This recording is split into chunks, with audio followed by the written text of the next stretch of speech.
Hi, in today's video we'll take a look at a simple step-by-step process for beginners to paint a realistic still life in oils. We'll demonstrate this in 4 easy steps. Welcome to the ColorScape and let's get started. We start with preparing the canvas board with gesso, then do the underpainting in step 2, followed by the main step for actual detailing and finishing it up with the varnish. In the step 1, to prepare the canvas board, I am using a number 2 gesso brush, an artist gesso from a brand called Bristol I picked up from Amazon. I am adding in a mixture of burnt umber and yellow ochre into the gesso to give it a tone other than white. It's just a personal preference, you can keep the base layer white if that's your style. We are going to now mix the acrylic colors into the gesso with a little bit of water so the gesso applies evenly on the canvas board surface. Apply it to the entire surface evenly.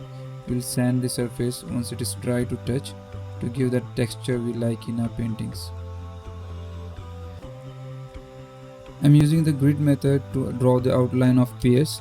Let me know if you want me to make a video on how to use this method to get the correct perspective of your reference image.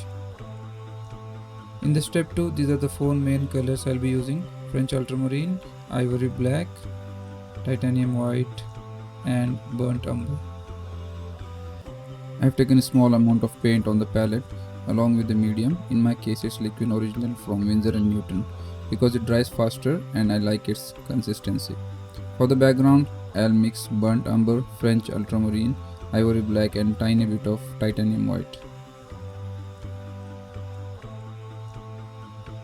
Let's start with the bottom part of the background and use mainly the darker shades of the mix because of the shadows. I'm using an angled brush for this. You can use any brush, it's just a matter of personal preference. Aim here is to make sure the background is covered and our subject is separated from the background. Adding a bit of burnt umber to the mix to give the background a bit of variation so it doesn't look plain and in single dimension.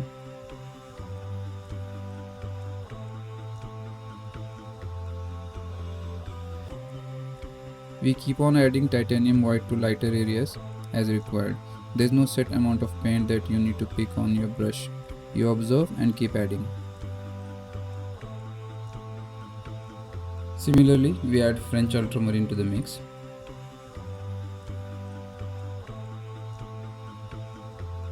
Add a bit of burnt umber for the lighter areas if you don't want to make it too cool. Burnt umber will give it a bit of warmth.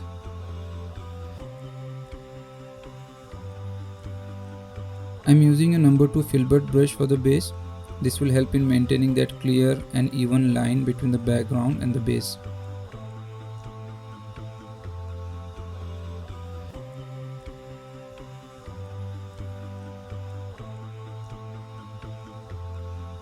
Again, for the darker areas, we add French ultramarine and ivory black.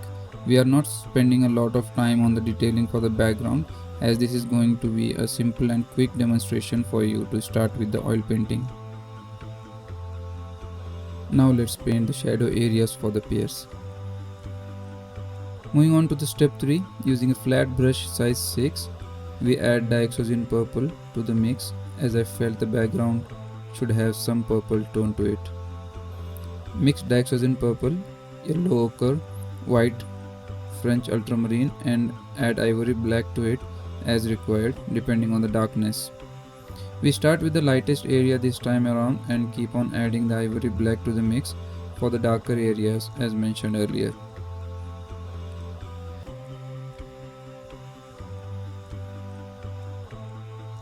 Once we have filled in different shades in their place, we blend it with a soft fan brush size 4. Use fan brush with a very delicate criss-cross motion. You'll see the colors blend really well with this technique. We are using the similar mixture, not making much variations in the color. I would ideally spend a lot of time on each section and make color variations, but this demo is to make it easy for you and not to complicate. I'm using the flat brush in this case.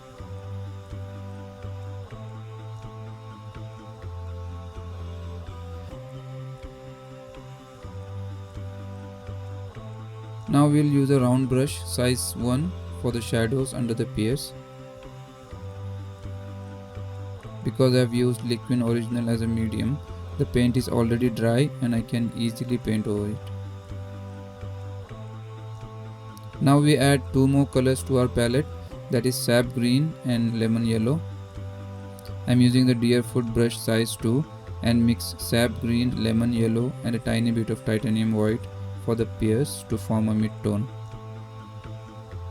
Paint over the shape of the Pears carefully, trying your best to stay within the line.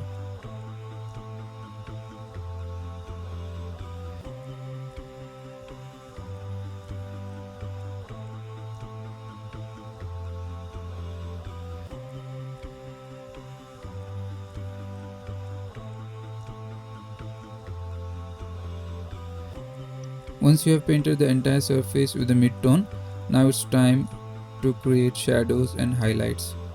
Add a little bit of ivory black and yellow ochre to the mid-tone, which we mixed earlier for the shadows. Add lemon yellow and titanium white to the same mid-tone for the highlights.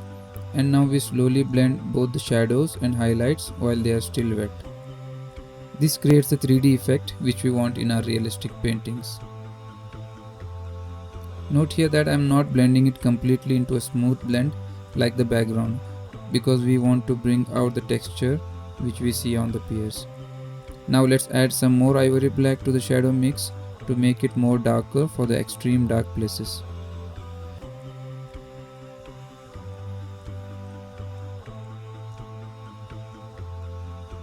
For the extreme highlights, I am adding a little bit of lemon yellow to the titanium white and just dab on the surface.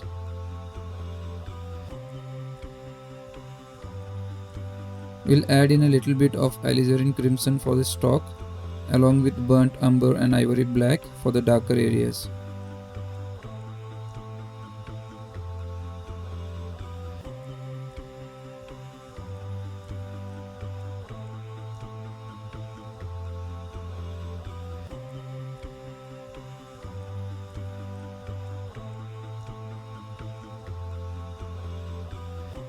Mix titanium white for the highlight on the stalk.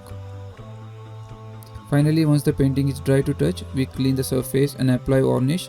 I'm using a spray varnish because it's quick and easy to apply. Varnish makes the painting pop out and enhances its contrast. So there you have it. A quick and simple oil painting is ready. Please let me know if this video was helpful in any way to get you started with the oil painting. Thank you so much for watching. Check out this video on another still life oil painting if you like this one. See you in my next video.